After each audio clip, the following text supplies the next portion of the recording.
So let's get straight into it. This is my freshly washed air dried hair. I did not blow out my hair because it usually damages my curls and my hair is on the thinner side. I definitely did the screen mirror technique on my Mac so that I can see what I'm doing. And this method to crochet your braids is, in my opinion, the easiest way, okay? Now, when I say that my boyfriend and I are doing my hair, best believe that this man has absolutely no idea, no knowledge of what doing your hair looks like. I had to literally explain what parting means. But he came a long way, and at the end, I think we did a fairly good job. So stick around to the end to see what it will look like. Look. So right here, he's telling me to relax my neck. It was a little bit too stiff, but I think I got it relaxed at the end. So what I do is that I basically do a rough parting using the screen mirror, because I can see the back of my head, and I just do a rough part, and then I have him straighten the part.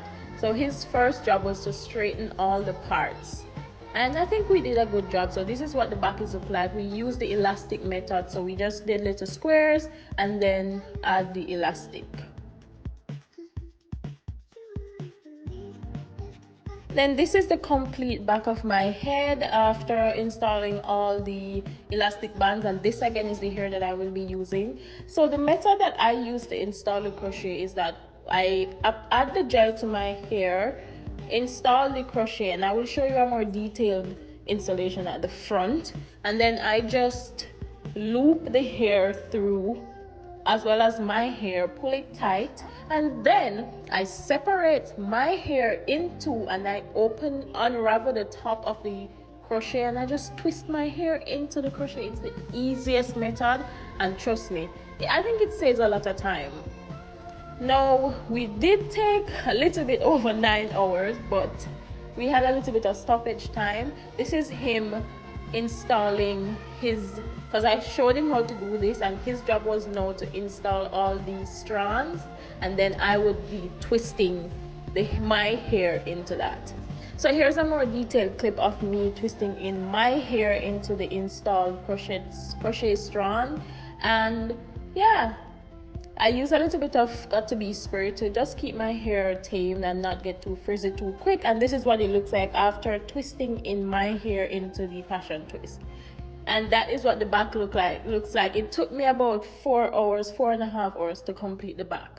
No, for the front, I didn't need much help. I didn't need any help at all to do the parting. So I just did the parting, and the partings look pretty good. I did them by myself, and then this is how I install. So I open the loop at the beginning of the passion twist, open the crochet needle, hook the hair there, close the needle, pull it through my hair, and then take off the needle, open the loop again on the passion twist, and pull my hair as well as the full strand through. Then I just tighten it. That way it makes a knot, and then I just twist my hair into it, and this is the end result.